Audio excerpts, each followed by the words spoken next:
만나서 반갑습니다. 요즘에 일주일 만나면 묻는 게 건강하셨는지요? 라는 질문인 것 같아요. 아직까지 이제 코로나19가 좀 남아있는 것 같은데 빨리 종식이 되고 우리 교회도 빨리 회복이 되어지고 또 성도들도 다시 주님의 품으로 주님의 교회로 돌아오고 또 함께 더불어서 예배하고 또 주의 일을 감당하면서 여러 가지 목회 활동도 같이 하면서 그렇게 다시 시간을 보낼 날을 우리가 한번 또 기다려 봅니다. 이럴 때일수록 더 우리 허리띠를 좀 졸라매고 우리의 마음을 더 졸라매고 더 주님 앞에 거할 수 있는 안정됨에 거할 수 있는 또 평안 가운데 거할 수 있는 여러분의 믿음들이 되어졌으면 좋겠습니다.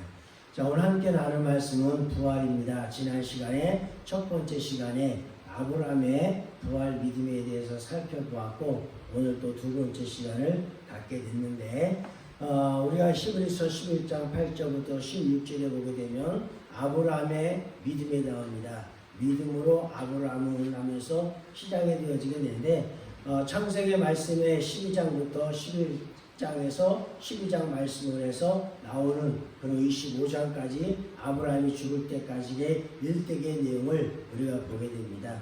거기에 보게 되면 이제 갈대 우르에가 아브라함의 고향이었고 거기서 이제 모든 가족들과 함께 잘 살다가 이제 하나님의 부름을 받게 됩니다. 하나님의 부름을 받고 명령을 받고 살던 정든 땅, 그 고향 모든 일가 친척들을 이제 떠나서 이제 보따리 싸들고 갈대우를 떠나게 됩니다.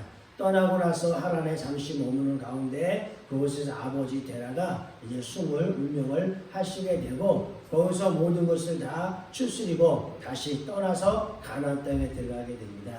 가나안 땅은 아브라함이 갈대우를 쓸 때 야 너 본토 친척 아버지 집을 떠나라 라고 하면서 장래 유업으로 약속한 땅이 가나안 땅이었습니다.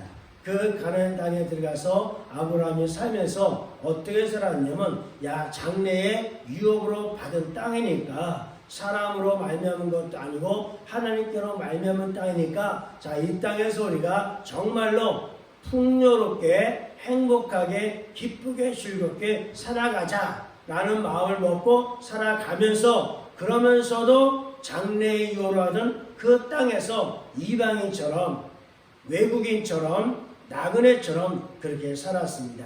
여름철이 되면 우리가 휴가를 떠나죠. 바리바리 짐을 싸들고 필요한 물품을 준비해서 차에다가 잔뜩 싣고 이제는 가까운 이제 친구들끼리 혹은 가족들끼리 휴가를 떠납니다.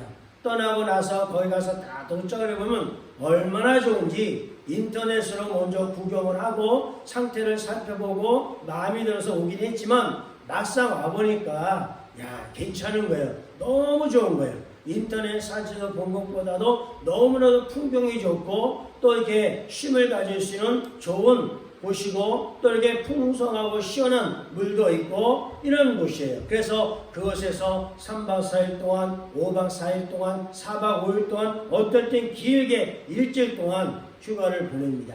그거를 보내면서 야 여기가 좋사오니 이곳에다 우리 집을 지으면 살면 어떨까? 그림 같은 집을 짓고 뒤에는 저 높은 산이 있고 푸르른 색깔이 다 펼쳐져 있고 이 앞마당에는 시냇가 흐르는데 몸을 담그고 시원하게 이제 더위를 식힐 수 있는 주변에 보니까 이게 과실 수도 있지 또 이렇게 땅도 보니까 냉이 이런 건 없네. 하여튼 여러 가지 또 이렇게 나물들도 있지 캐먹으면 되지 몸에 좋은 것들이지 산에 가보게 되면 산새들 있지 야 정말로 이 빌딩 숲에 살다가 이곳에 보니까 너무 좋으니까 이곳에다가 우리 한 3층씩 집을 짓고 우리가 한번 살면 참 좋겠다 하고 거기에다가 3층 집을 짓고 그러면서 살지는 않습니다.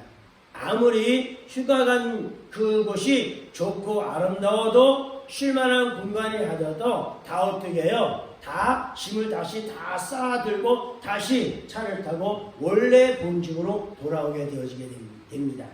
미국이나 유럽이나 그런 곳에 여행을 가서 정말 아름답지요. 저 멋있지요. 체코 같은 나라도 가봐도, 오스트리아 나라 가봐도, 야, 정말 우리나라와는 다른 새로운 어떤 문화들, 새로운 풍경들, 주변의 환경들, 그런 속에서 이렇게 살아가는 사람들의 모습들, 그걸 보면, 야, 너무나 좋다. 오기를 너무 잘했다. 우리나라에서 보지 못하는 새로운 것들이 이것을 너무나 많이 있다 하고 여행을 다니는 가운데, 그 여행을 다니는 가운데 거기에 안주해버리고 거기에 머물러버리고 집으로 돌아오지 않는, 한국으로 돌아오지 않는 사람은 거의 없습니다. 100이면 100 다 돌아옵니다. 그래서 모든 사람들이 본래 집으로 돌아오는데, 이 아브라함도 장래 유업으로 받았어요. 조상으로부터 받은 땅도, 부모로부터 물려받은 땅도, 집도 너무 좋은데, 근데 하나님께로부터 약속을 받고 그리고 이 땅을 얻었습니다.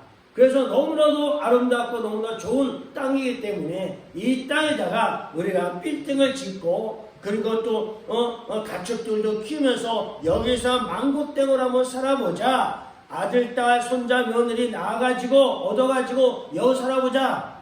아브라함이 그렇게 하지 않았습니다. 휴가를 떠났다가 다시 집으로 돌아오는 것처럼, 외국 여행을 떠났다가 다시 돌아오는 것처럼 그 가나안 땅에서 나그네처럼 이방인처럼 그렇게 하고 살았습니다. 그리고는 어떻게 했어요? 다시 예전에 살았던 갈대아 땅으로 돌아간 것이 아니라, 갈 수 있는 기회가 있었지만 돌아가지 아니하고, 아브라함은 어디를 바라보냐면 하나님의 지으실 터, 하나님의 손으로 직접 지으실 그 터, 그 성을 바라보았습니다. 이렇게 말했습니다. 이제 가나안 땅에 살다가 나이 많아 들면 이제 가족들도 보고 싶고, 그런 친구도 보고 싶고, 다시 고향으로 돌아가고 싶은 마음이 아브라함에게 있었지만, 그것보다도 지금 하나님께서 나를 위해서 준비해 놓으신 그 아름다운 성, 아름다운 그 나라를 오늘 바라보면서 오늘 더 큰 것을 소망하면서 아브라함이 살게 되더라는 겁니다. 오늘 저와 여러분도 이 세상에 와서 살면서 좋은 것도 많고, 먹을 것도 많이 있고, 좋은 친구들도 있고, 좋은 직장도 있고, 많은 것들이 있지만은 우리의 믿음이, 야, 여기서 우리가 평생 한번 살아보자, 100세가 될 때까지 평생 한번 살아보자, 그게 아니라 오늘 우리의 믿음도 아브라함처럼 더 나은 세상을, 더 나은 본향을 바라보는 그런 믿음이 되어야 될 것입니다. 이 땅이 아무리 좋아도 영원하지 않지요. 잠깐이지요. 곧 사라질 것이고 변화될 것이지요. 내 생명도 이 땅에서 이 세상 망고 땡 하면서 살아갈 만큼 그런 건강이 주어져 있지 않고, 그만한 목숨도 주어지지 않고, 길어야 70이요 80이요 길어야 100세인데 100세가 되면 내가 원하든 원하지 않든 세상은 떠나게 되어져 있습니다. 아무리 젊은 시온이라 할지라도 살 날이 우리보다 많지만, 그렇다고 해서 우리보다 더 많이 사라지는 않을 거예요. 더 사라져도 불과 몇 년 정도 될 거예요. 그런 것처럼 우리가 이 세상에 살면서 아무리 좋은 것들이 우리의 주변에 많이 있다 하더라도, 돈만 있으면 모든 걸 누릴 수 있는 그런 세상이라 하더라도 우리가 마음 먹은 만큼 그렇게 이 세상에서 그렇게 살 수는 없습니다. 그냥 이 땅에서 그냥 주어진 여건에 따라서 기뻐하고 즐거워하며 살다가, 그러면서 우리의 눈은 하늘에다 두고 우리의 마음은 하나님께다 두고 더 나은 본향을 바라보면서 우리가 살아갈 수 있는 그런 믿음이 오늘 되어져야 되겠다는 겁니다. 그러니까 그렇게 살다 보면 여러분들이 욕심도, 또 여러분의 다툼도 전쟁도 없을 것 같아요. 마음을 비워놓고 이 세상에다가 마음을 비워놓고 하나님의 나라에다가 마음을 두다 보니까 이 세상에서 이런 일 저런 일 생각지도 못했던 정말 많은 일이 벌어지지만, 또 좋은 것들도 많이 가지면서 떵떵거리며 살기는 하지만은, 그러나 그것 때문에 내 마음이 이렇게 요사하게 요랬다 저랬다 하지 않게 되고, 그래서 우리의 마음이 비워지는 것은 하나님의 나라에다가 소망을 두었을 때, 어차피 이 땅에서는 다 내 것이 아니니까 있으면 나눠주고 내가 없으면 나눔을 받고 이렇게 서로 격려하고 위로하면서 살아가는 세상이고, 그렇게 살다가 하나님의 그 나라에 갔을 때 또 아브라함처럼 우리를 위해서 예비해 놓으신 그 상이, 그 좋은 성이 우리 가운데 또 주어져야 될 것입니다. 거기에 가면 그 성이 변하거나 없어지거나 무너지거나 그러지 않을 것이고 정말로 영원한 생명을 가지고 그리고 생명나무 가시를 먹으면서 생명수를 마시면서 거기에서는 오늘 그렇게 살아가게 될 것입니다. 그래서 아브라함의 믿음이 어떤 믿음이었는지 창세기 12장부터 25장까지의 말씀을 여러분이 꼭 한번 읽어보시기 바랍니다. 그러면서 받은 바의 말씀, 그 말씀을 생각하면서 오늘 그 말 읽을 때 여러분에게 새로운 그런 믿음들이 여러분 가운데 있으게 될 것입니다. 자, 그러면서 11절, 11절, 17절로 19절에 이제 아브라함이 부활 믿음을 가졌었다라고 하는 증명하는 말씀이 있어요.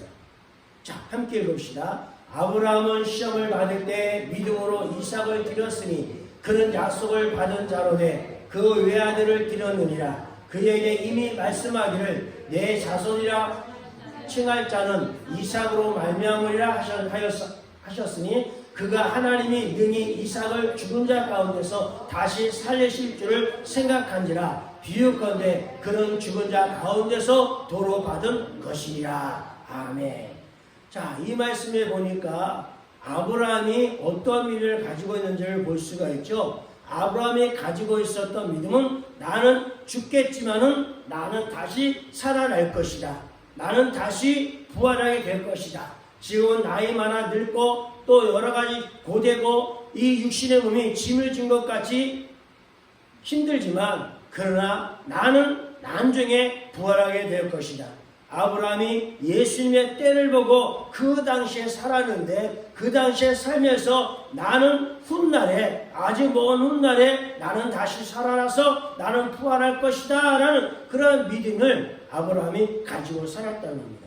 그런 믿음을 가지고 살았으니 아브라함이 세상에 살면서 어땠을 것 같아요? 편안했을 것 같아요. 마음을 비웠기 때문에 근심 걱정이 없었을 것 같아요. 그리고 모든 것을 내어버리고 내려놓았기 때문에 사람들과 관계도 참 재미있고 즐겁고 행복했을 것 같아요. 주거니 받거니 하면서 위로하고 권면을 받으면서 그렇게 살았을 거예요.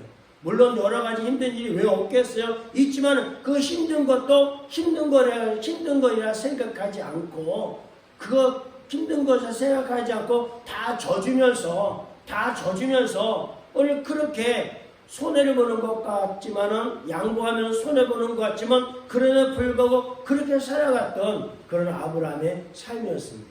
자, 오늘 하나님이 창세기에 보니까 하나님이 아브라함을 다시 또 찾아 여러 번 몇 차례 찾았는데 한번 찾아서 하신 말씀을 야, 내 독자 이삭이 있지? 하나밖에는 아니죠. 나이가 100세나 돼서 나왔어요.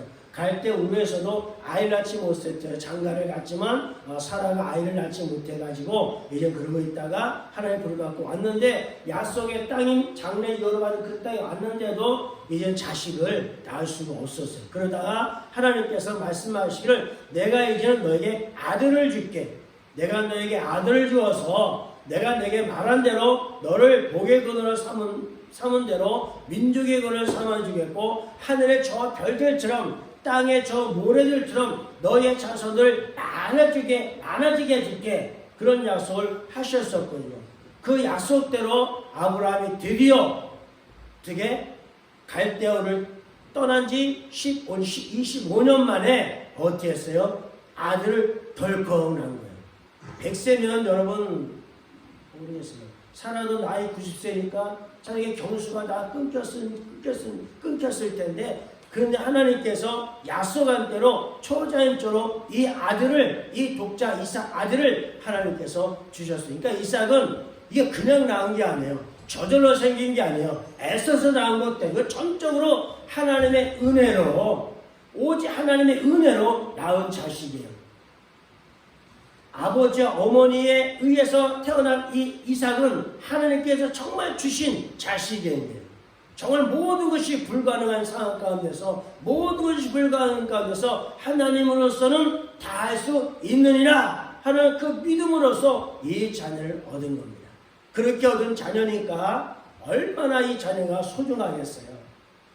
눈에 넣어도 아프지 않을 것이고 수염을 잡아당겨도 머리에 올라타도 그냥 너무 이쁘고 귀엽고 그럴 아이잖아요. 이 아이 하나가 이제는 나의 대를 이어가지고 하늘의 별들처럼 땅의 그 모래들처럼 수많은 자손들이 나오게 될 것이고 또 나라가 나올 것이고 여러 많은 민족들이 나오게 될 것이고 모든 곳에 조상이 되어지게 될 텐데 그러니 아들 이삭이 얼마나 소중해요. 둘이면은 그 소중한 마음이 덜할 텐데 또 다른 자식이 없는 상태에 있다 보니까 아들 하나에 믿음맞게 낳은 아들이고 또 낳을 수 있는 것도 아니고 이 아들 하나 하나님의 말씀과 믿음과 약속 가운데서 낳은 아들이니까 이 아들이 얼마나 소중하겠어요. 하나님의 주어진 역사로 이삭을 낳고 난 다음에 그때부터 사라의 태가 열리기 시작했잖아요. 그래서 아이를 더 낳죠. 믿음의 조상 아브라함은 몇 명의 아들? 7명의 아들이 있었는데요. 7명까지 낳게 되는 그런 복을 받게 되어졌잖아요. 어쨌거나 이삭은 하나님의 믿음과 약속으로 말미암아 낳은 아들이기 때문에 너무나도 소중했습니다. 지금의 상태에서는 이삭 아들이 물론 이스마엘이 먼저 낳았죠. 그건 종에게서 낳은 거니까 하갈 중에 낳은 거니까 이삭이 지금 하나밖에 없는 아들인 거예요. 그러니까 이 아들 하나밖에 이 아들인데 근데 하나님이 오셔서 하신 말씀은 야 이제 너 아들이 클 만큼 컸으니까 장성하시니까 10대 후반이었을 거야. 이삭이 10대 후반이었는데 야 이제 그 아들 이삭을 내게로 바쳐라. 내게로 가지고 와서 내게 바쳐라. 내게 제물로 바쳐라. 말씀을 하는 거예요. 내게 바쳐라. 그러니까 아브라함이 아니 주실 때는 언제고 도로 이 아들을 죽이라 제물로 드린다는 것은 이 아들을 죽이라는 거잖아요. 이 아들을 죽여도 비참하게 잔인하게 죽이는 거잖아요.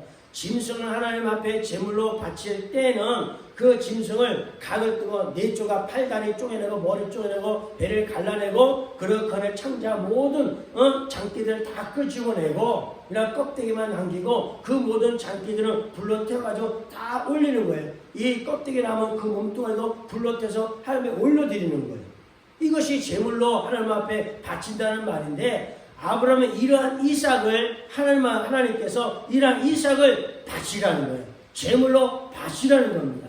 짐승이라고 한다면 늘 해왔던 일이니까 아무 문제 없는데 아니 그리고 또 그 짐승은 제물을 바칠 때 하나님께서 기꺼이 잘 받으셨는데 아무런 문제가 없었는데 아니 이제 와서 이삭을 바치라고 하니 참으로 쉬운 일은 아니지요. 그죠? 만약 그런 말씀 우리에게 임한다고 하면 어떨지 모르겠어요. 근데 아브라함이 어떻게 되면 하나님에 대해서 반항을 하거나 불평을 하거나 원망을 하지 않냐고 독자 이삭을 데리고 어디로 가는 거예요? 모리아산으로 가는 겁니다. 모리아산으로 가서 그 독자 이삭을 꽁꽁 묶어놓고 제단에 돌로 쌓아서 제단을 만들고 꽁꽁 묶어서 그 위에 다 올려놓고 어떻게 하는 거예요? 이제는 짐승 대신에 이삭을 잡는 거예요. 이삭을 잡는 거예요.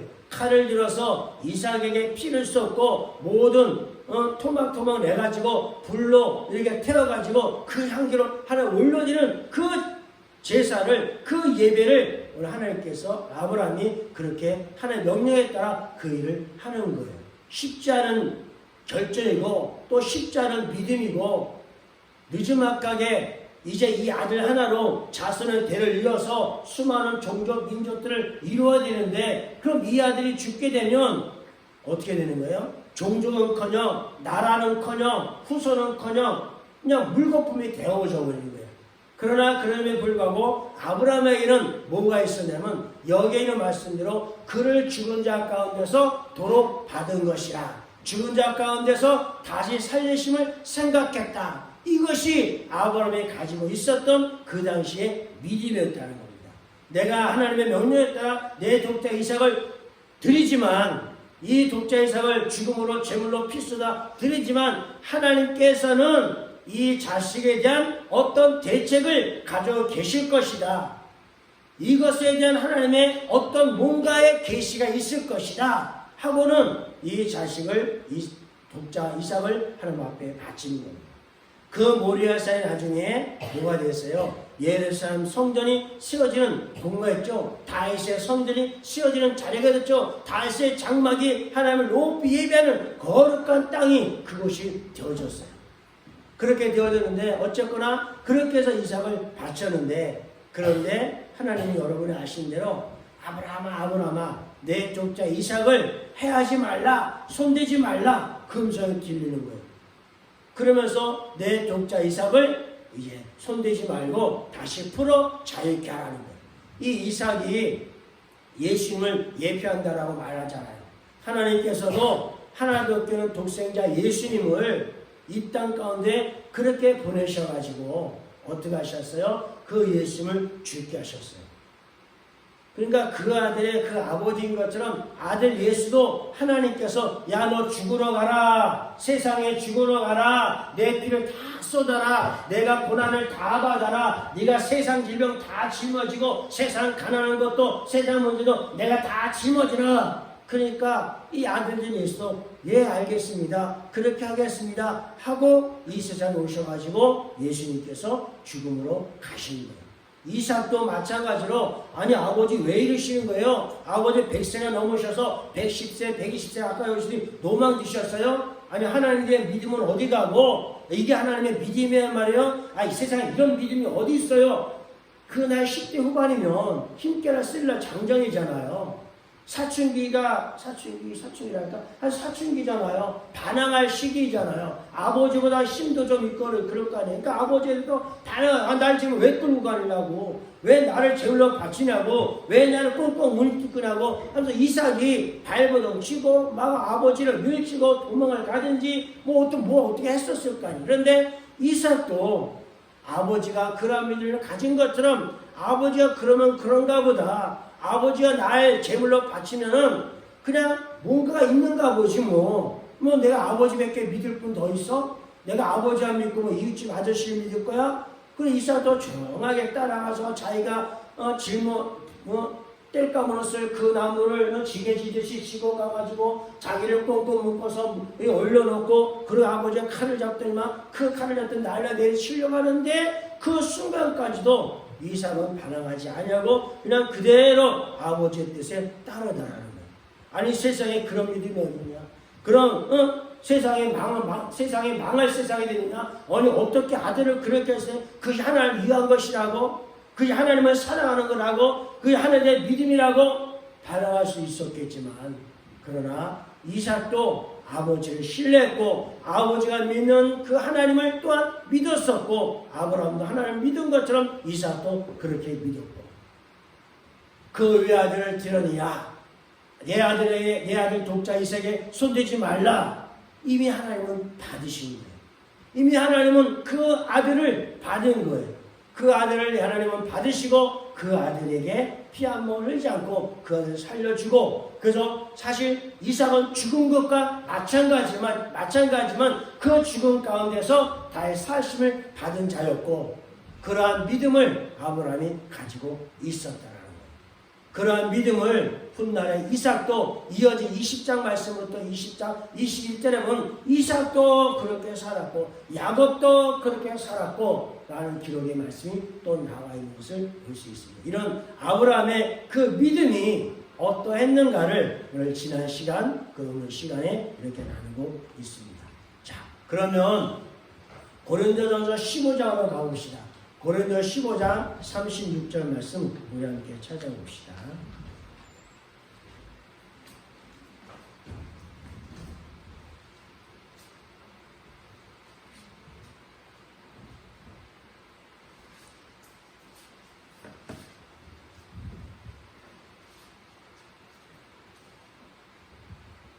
(35절부터) 44절 말씀까지 함께 한번 읽읍시다.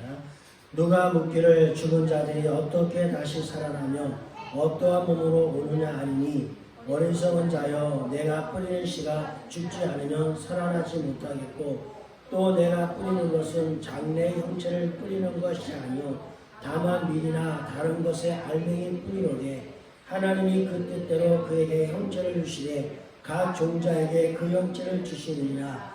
육체는 다 같은 육체가 아니니 하나는 사람의 육체요 하나는 짐승의 육체요 하나는 새의 육체요 하나는 물고기의 육체라. 하늘에 속한 형체도 있고 땅에 속한 형체도 있으나 하늘에 속한 것의 영광이 따로 있고 땅에 속한 것의 영광이 따로 있으니 해의 영광이 다르고 달의 영광이 다르며 별의 영광도 다른데 별과 별의 영광이 다르더라. 죽은 자의 부활도 그와 같으니 썩을 것으로 심고 썩지 아니할 것으로 다시 살아나며 욕된 것으로 심고 영광스러운 것으로 다시 살며 약한 것으로 심고 강한 것으로 다시 살아나며 육의 몸으로 심고 신령한 몸으로 다시 살아나니 육의 몸이 있은즉 또 영의 몸도 있느니라. 아멘. 고린도전서 15장 말씀은 11서 11장 말씀은 믿음장이고 그 믿음장으로서 그 사람들이 어떻게 살았는가, 이제 고린도 15장에는 부활장의 이 말씀대로 오늘 그들이 살았습니다. 자, 이 말씀을 보면 몇 가지를 얘기하고 있는데, 첫째는 뭐냐면 몸의 부활에 대해서 사람들이 질문을 합니다. 누가 묻기를 죽은 자들이 어떻게 살아나느냐. 그러니까 사도 바울이, 또 예수님께서도 그랬고 사도 바울도 그랬고 선지자, 제자, 사도들이 무슨 말하면 우린 죽었다가 다시 살아납니다. 우린 죽었다가 다시 살아날 것입니다. 라는 말을 했어요. 그러니까 여러분들 죽음을 두려워하지 마십시오. 겁내지 마십시오. 고난과 질병과 아픔과 고통에 대해서 근심 염려하지 마십시오.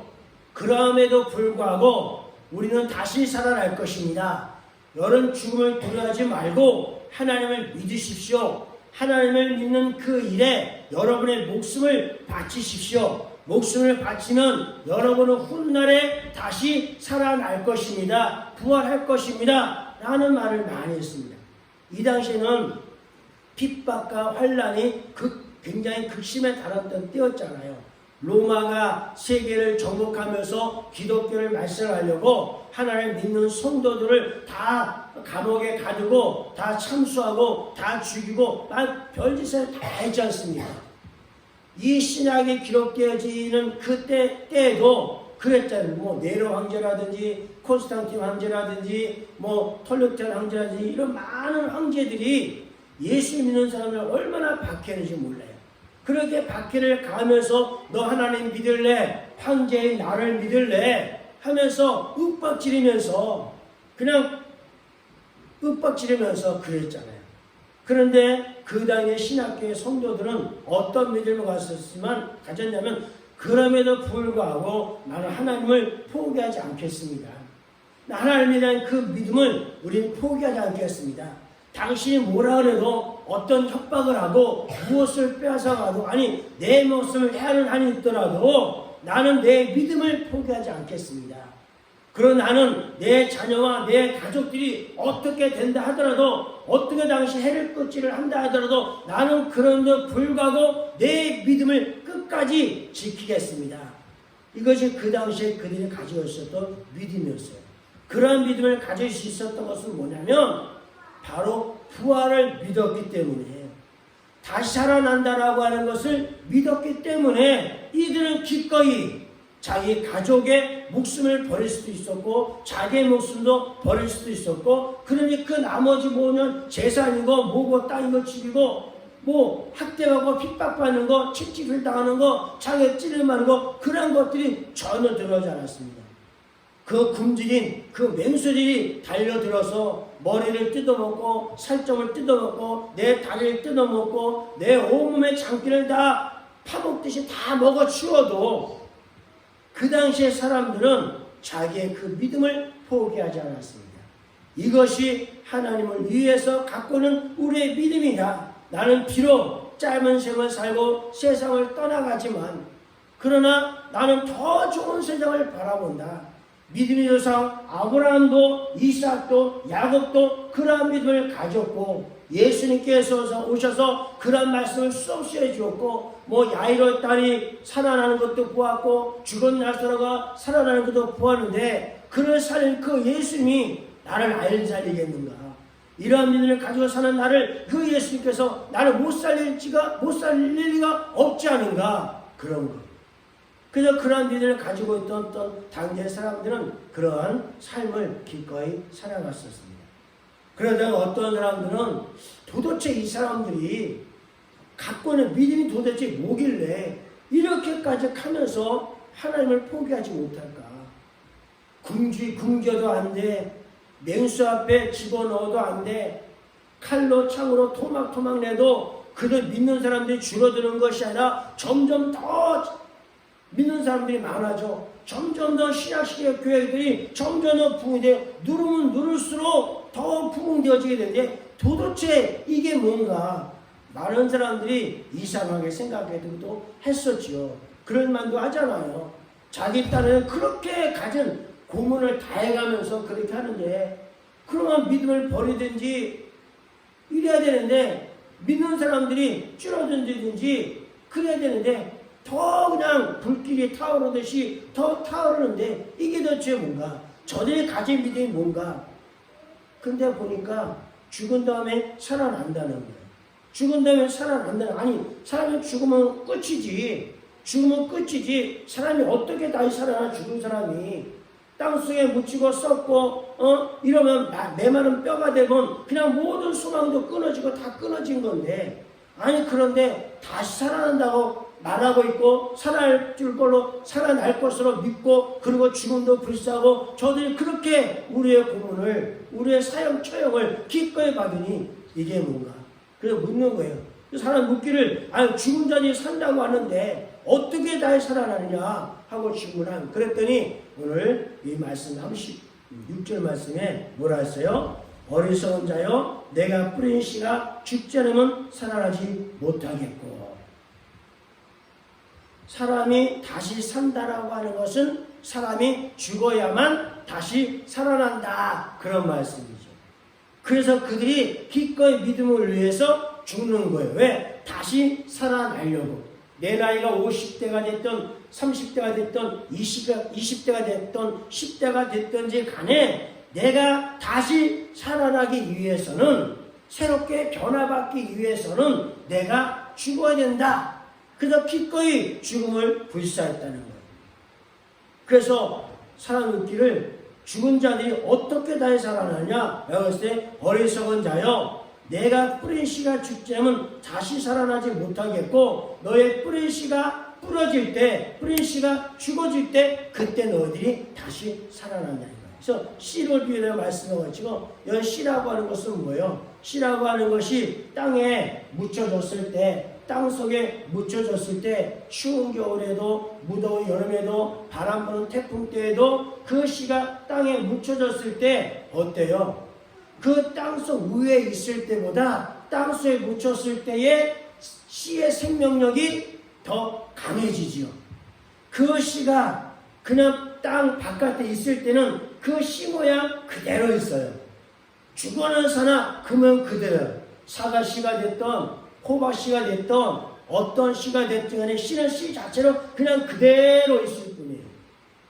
그대로 있다가 쓰임받지 못하면, 그대로 있다가 사용받지 못하고 이 씨는 말라가지고 훗날에는 쓰임받지 못하는 그런 씨가 되어지고 말아요. 그러나 그 씨가 땅속에 때가 되어서 묻혀지게 되면, 때가 되어져서 씨가 돼서 땅속에 묻어버리면 땅 위에 있을 때보다 땅 속에 있을 때 어때요? 에너지가 더 강해지더라는 거예요.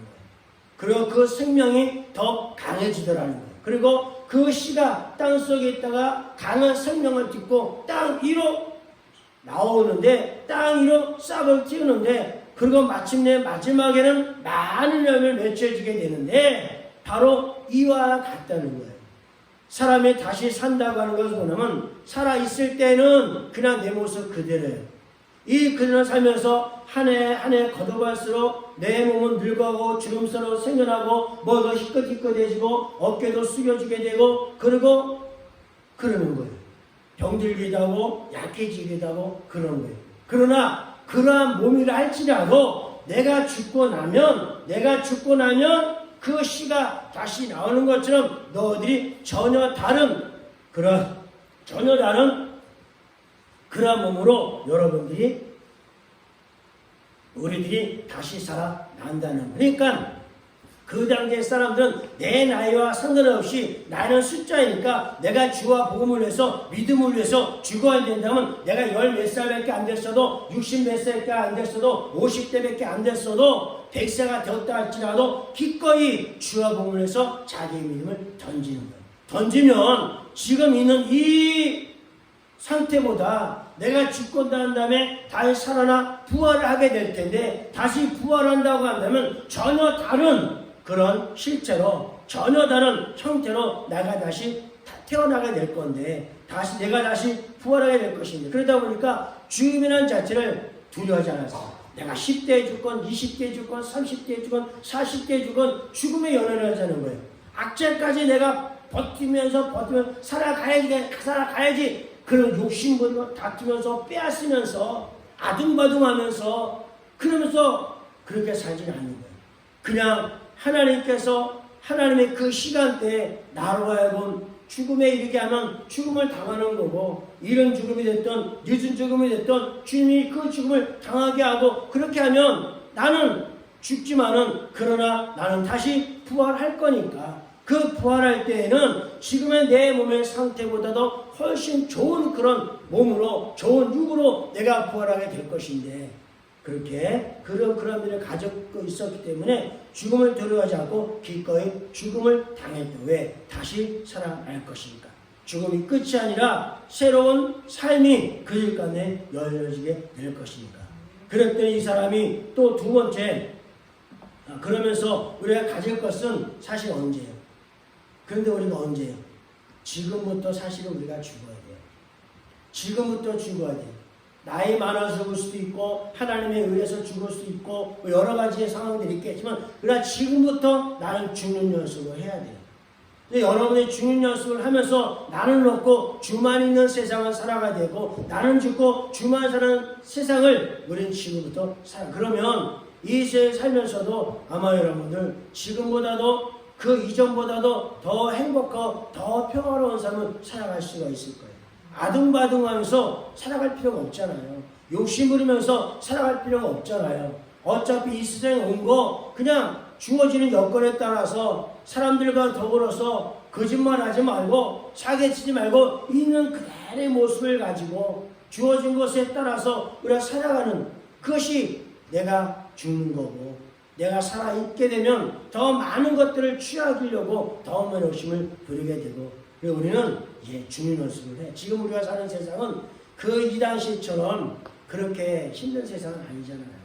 예수님 믿는다고 회초리를 맞거나 벌금형을 받거나 그런 세상이 종교의 자유가 있는 세상이기 때문에 그렇진 않아요. 그러나 그때와는 또 다른 그런 올가매미 우리에게 있어요. 우리를 유혹하는 것들이 또 다른 것들이 오늘날 세상에는 또한 있어요. 사단은 지금도 포기하지 않거든요. 어쩌거나 그래도 불구하고 우리가 예수를 믿는 그 믿음으로 주님의 주신 말씀에 따라서 살아가는 그런 삶이 되기를 축복합니다. 그러면서 또 묻기를 그러면 사람이 죽었다가 다시 살아난다고 한다면 살아났을 때 그 몸은 어떤 몸이냐? 부활체죠. 신령한 몸이죠. 그 몸은 죽었다 살아나면 그 몸은 어떤 몸이 되게 되냐? 라는 두 번째 질문을 했어요. 그랬더니 그거에 대해서 뭐라고 말씀하면 또 내가 뿌리는 것은 장래 영지를 뿌리는 것이 아니요 다만 밀이나 다른 것의 알명에 뿌리로되 하나님이 그 뜻대로 그에게 형체를 주시되 각 종자에게 그 형체를 주시리라. 자, 씨를 우리가 땅에다가 어떠한 식물을 심을 때에 그 식물을 심을 때 어떻게 심어요?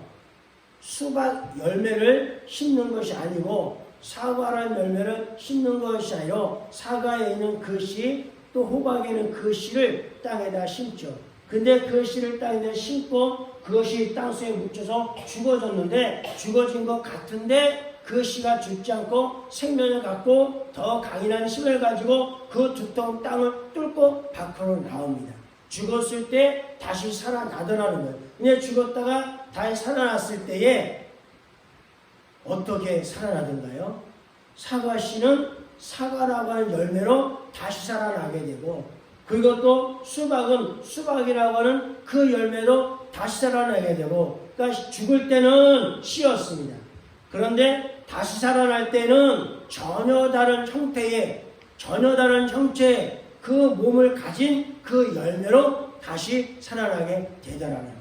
그래서 하나님께서는 다만 밀이고 알맹이 뿐이었지만은, 그러나 그 밀이고 알맹이 뿐이었던 것들이 땅에 심겨졌을 때, 땅에 죽어졌을 때 하나님께서 그 씨의 또 다른 그 형태의 그 열매를 이렇게 또 다른 종자를 그에게 형체에 각 종자에게 그 형체를 주시니라 하면서 전혀 다른 형체. 그러니까 우리가 죽기 이전에 지금의 몸은 지금 저나 여러분이 갖고 있는 몸입니다. 그런 몸이지만 내가 죽고 난 다음에 다시 태어날 때는 죽었던 그 씨가 다른 형태로 태어나는 것처럼 우리의 유괴물이 죽고 난 다음에 우리 몸이 살아날 때는 전혀 다른 형태의 새로운 형태의 그 몸으로 우리가 태어나게 되더라는 거예요. 이제 계속 말씀 보면 그걸 우리 부활체를 말하고 있고 신령문을 말하고 있는데, 그러면 우리가 죽었다가 태어날 때 그 형태가 다 그 형태가 다른데, 그럼 그 형체가 어떻게 다른가? 그것을 우리가 말씀을 보게 되면 37절 말씀부터 보게 되니까 몇 가지 비유로 해서 설명을 해주고 있어요. 하나는 식물로 비유를 설명해 주고 있는데 37절과 38절 말씀 같이 읽읍시다. 다만 밀이나 다른 것의 알맹이 뿐이로되 하나님이 그 뜻대로 그에게 형체를 주시되 각 종자에게 그 형체를 주시니라. 사람이 죽고 나면 말씀드린 것처럼 전혀 다른 몸으로 전혀 다른 형태로 태어나고, 식물들도 씨로 심겨졌지만 다시 태어날 때는 전혀 다른 몸으로 태어나죠. 그래서 예를 들면 사과 씨를 심으면 그 씨였던 사과가 나중에 태어날 때는 사과라는 둥그스름한 먹을 만한 탐스러운 그 열매로 태어나게 된다는 거예요. 그런 것처럼 우리의 몸도 그렇게 다시 태어나게 되는데, 그런데 그 사과라는 열매로 태어나지만 다 똑같은 사과의 모양과 사과의 색깔이나 이런 사과를 가지고 있지만 그 사과라는 그 하나가 어떻게 돼요? 다 최상품의 사과 열매로 되지는 않더라는 거예요. 어떤 것은 따기도 전에 달려있는 상태에서 잘려서 길바닥에 떨어지는 열매도 있고, 어떤 나무는 떼어져서 사람의 손으로 오는 열매도 있고 사람의 손으로 오는 열매도 있지만 그 열매의 상태에 따라 어떤 상품 1등분, 2등분, 3등분, 어떨 때는 막 굴러먹는 이렇게 뭡니까? 상품 가치도 떨어지는 그러한 열매도 있고, 그렇다는 그 질이 각각 다르더라는 거예요. 사과만 그런 것이 아니라 모든 열매들이 다 그렇잖아요. 모든 식물들이 죽었다가 잘 살아날 때 최고의 상품인 그런 가치가 있는 그런 열매만 나는 것이 아니라, 그러한 열매도 있고 그보다 못한 밑에 열매도 있고 그보다 못한 밑에 열매도 있고 그보다 못한 땅바닥에 버려지는 그런 열매도 있더라는 거예요. 그래서 하나님께서 그 뜻대로 그의 형체를 주시되 각 종족에 그 형체를 주시니라. 또 하나는 육체로 비유해서 말씀하고 있는데 39절 말씀 같이 읽읍시다. 육체는 다 같은 육체가 아니니 하나는 사람의 육체요, 하나는 짐승의 육체요, 하나는 새의 육체요, 하나는 물고기 육체라. 자, 육체라고 하는 비유를 통해서 말씀을 하고 있습니다. 육체는 사람의 육체도 있죠. 사람 육체가 있고, 그리고 또 짐승도 몸을 가지고 있고, 또 공중나는 새들도 몸을 가지고 있고, 또 물속에 있는 물고기도 몸을 가지고 있습니다. 각자의 그 몸을 가지고 있습니다. 그런데 육체라고 해서 다 똑같지 않은 것처럼 이 땅에 사는 생물체라고 해서 다 똑같은 생물체가 아니라 이 땅에 있는 모든 생물체 가운데 최고의 생물체는 뭐예요? 사람이에요. 짐승이 아무리 용맹스럽다 하더라도 사람을 따라올 수가 없어요. 새가 또 아무리 높은 하늘을 날고 부리가 아주 날카롭고 그런 것 같지만 이 땅 아래 모든 걸 볼 수 있는 시력 좋은 그런 눈을 가지고 있지만, 그러나 짐승만은 못한 거예요. 물고 아무리 헤엄을 치면서 국경을 넘어서 이날 저날 다닌다 할지라도 그 물고기는 세만도 못한 거예요. 그 육체가 각각 다른데 그 중에서 최의 육체가 사람의 육체. 그래서 사람이 지구를 정복하고 지구를 다스리고 지구의 주인으로서 오늘 살아가잖아요. 그런 것처럼 이 세상의 모든 생물체가 다 그 수준이 다른 것처럼 우리가 죽었다가 다시 살아날 때에는 어떻다는 거예요? 그 수준이 각각 다르다는 거예요. 불교에서 말하는 윤회설을 말하는 것이 아닙니다. 지난 시간에 말했던 것처럼 윤회설이라고 하는 것도 사람이 죽고 나면 다시 태어나게 되는데 다시 태어나게 되면 어떤 형태의 몸을 갖게 된다. 어떤 사람은 사람으로 다시 태어나기도 하고 어떤 사람은 짐승으로 다시 태어나기도 하고 어떤 사람은 벌레로 다시 태어나기도 하고 그렇다. 그래서 사람이 어떻게 선행을 행한 것에 따라서 사람으로 태어나기도 하고 뭐 또 강아지로 태어나기도 하고 그러다가 강아지가 살다가 죽었을 때 그 강아지가 또 다시 사람 그런 윤회설로 돌고 도는 그런 윤회설을 말하는 것이 아니라 비유적으로 말할 때 모든 것이 몸을 가지고 있는데 모든 생물 육체를 가지고 있는데 사람이 죽었다가 다시 살아서 부활할 때에는 수준적으로 사람의 수준으로 태어난 사람의 수준으로 부활하는 사람도 있고 짐승의 수준으로 부활하는 사람도 있고 새의 수준으로 부활하는 사람도 있고 물고기의 수준으로 또 이렇게 사는 사람들도 있을 것이고 그렇게 말씀을 하는 겁니다. 그러니까 부활제의 그 몸이 각각 다르다라는 말씀입니다. 대통령의 권한이 따로 있고 국무총리의 권한이 따로 있고 장관의 권한이 따로 있고 또 국회의원의 권한이 각각 다른 것처럼 우리가 부활할 때에도 그 수준이 각각 다르더라는 거예요. 우리 동네만 하더라도 시장의 권한이 있고 공무원의 권한이 있고 통장 반장의 권한이 있고 평범한 시민 혹은 동민으로서의 그런 수준이 다 다른 것처럼 그 수준에 따라서 그 대우를 받잖아요. 그 수준에 따라서 그 대우를 받는 것처럼 하나님의 나라 가운데서도 내가 죽었다가 부활했을 때 하나님께로부터 받을 그 대우가 각각 다르더라는 거예요. 그 수준이 그 몸이 다르더라는 거예요. 그러면서 40절에 하늘에 속한 형체도 있고 또 뭐라 했어요? 땅에 속한 형체도 있으니 하늘에 속한 것의 영광이 따로 있고 땅에 속한 것의 영광이 따로 있으니 이것을 아브라함이 알았고 아브라함이 그것을 알았기 때문에 그 믿음을 가지고 살았다는 거예요. 신약시대 성도들도 그것을 알았기 때문에 그런 믿음을 가지고 살게 되어졌다는 거예요. 세상에서 아무리 잘 산다 하더라도 믿음이 없다라고 한다면 하나님의 나라에 가서는 내가 받을 것이 또 없다는 거예요. 그러면서 해의 영광과 달의 영광이 다른 거죠. 해의 영광은 모든 세상을 밝게 비추는 거예요. 그런데 달이라고 하는 것은 어때요? 비치는 것은 아니죠. 해 영광이 다르고 달의 영광이 다르며 별의 영광도 다른데 별과 별 영광도 다르다 하면서 세 번째로 광물의 그런 것을 우리에게 비유적으로 말씀하고 있죠. 우주에는 많은 별들이 있잖아요. 그 많은 별들 가운데 해라고 하는 태양이라고 하는 것은 이제 뭐예요? 빛을 가지고 있는 것이죠. 빛 자체를 가지고 있죠. 그러다 보니까 온 우주의 온 지구를 밝게 비치는 정말로 그 영광을 가지고 있습니다. 그런데 그 달이라고 하는 것은 모든 별보다 태양보다는 작지만 모든 별보다는 크지만은 그런 달은 뭘 갖고 있지 못해요? 빛을 갖고 있지 못해요.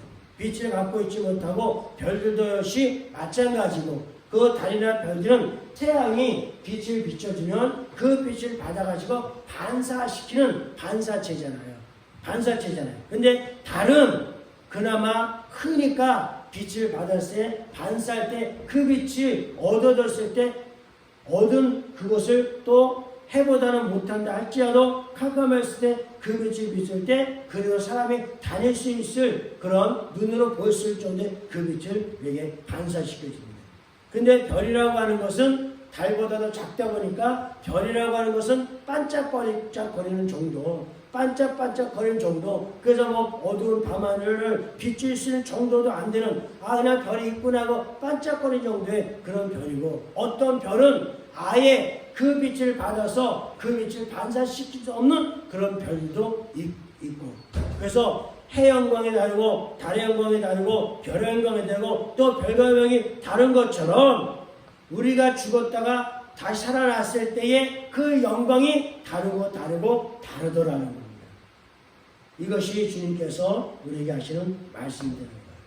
그러면서 42절, 43절 말씀을 다시 한번 읽읍시다. 죽은 자의 부활도 그와 같으니 썩을 것으로 심고 썩지 아니할 것으로 다해 살며 욕된 것으로 심고 영광스러운 것으로 다해 살며 살아나며 약한 것으로 심고 강한 것으로 다시 살아나며 육의 몸으로 심고 신령한 몸으로 다시 살아나니 육의 몸이 있은즉 영의 몸도 있느니라 말씀하고 있습니다. 육의 몸은 어떤 몸이에요? 영원하지가 않죠. 여기는 말씀대로 욕된 몸이에요. 그리고 약한 몸입니다.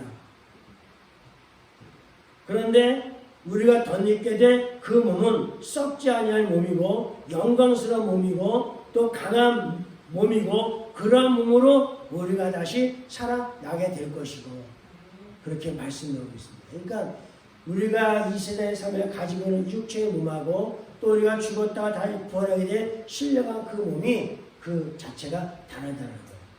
그래서 우리가 모형과 그림자에 대해서 말씀을 나눴고 좌에 대해서 말씀을 나눴는데 그 모든 것들은 자연적인 법칙에 따라서 있는 것들이지만 모든 것들은 다 변화가 되어져 있다는 거예요. 그러나 썩지 아니할 것, 영원스러운 것, 강한 것 그러한 것으로 다시 거듭날 때에는 전혀 더 이상 이제 변화되지 않은 병들지 않은 늙지도 않는 그러한 몸으로 우리가 다시 살게 되더라는 거예요. 그러니 이 세상에 살면서 대충 사는 것이 아니라 정말로 이런 하나님의 부활의 권능이 있음을 우리가 알고 믿음 생활을 행할 때에 오늘 우리들도 그런 여기에 말씀하시는 신령한 그 몸으로 다시 살아나되 그 신령한 몸 가운데서도 다스리는 수준으로 또 해 같은 영광의 그런 수준으로 그렇게 우리가 부활체로 덧입게 되더라는 거예요. 그래서 아브라함도 그런 믿음을 바라보았고 당대 신약의 성도들도 그런 믿음을 바라보고 이걸 지금 우리에게 말하고는 바울도 역시 그런 믿음대로 살았고 또 살았더라는 겁니다. 그러므로 58절에 말씀하기를 같이 봅시다. 그런즉 내 사랑의 형제들아 견실하며 흔들리지 말고 항상 주의 일에 더욱 힘쓰는 자이 되라. 이는 너의 수고가 주 안에서 헛되지 않을 줄을 알미니라. 그러니까 흔들리지 마시기 바랍니다. 코로나19가 왔다 하더라도 흔들리지 마시기 바랍니다. 지금 내가 비록 가진 것이 부족한 것 같더라도 그것으로 흔들지 마십시오. 그렇다고 너 또 많은 것을 가졌다고 떵떵거리면서 그것에 또 자만하지도 마십시오. 오늘 우리는 그저 견고하게 주님으로 말면 그 믿음을 가지고 우리 주일에 더욱 힘써야 될 것입니다. 코로나가 왔어요. 예배가 축소되어졌어요. 약한 그리고 성도들이 흩어졌어요. 그리고 또 뭐 여러 가지 변화들이 지금 우리 가운데 왔어요. 그럼에도 불구하고 주일에 더욱 힘쓰는 자리 되라. 그런 가운데서도 우리 할 수 있는 어떤 일이 있을 텐데 오늘 상황에 흔들리지 말고 주와 복음을 해서 오늘 견고하게 살아갈 수 있는 여러분에게 주님으로 축복합니다.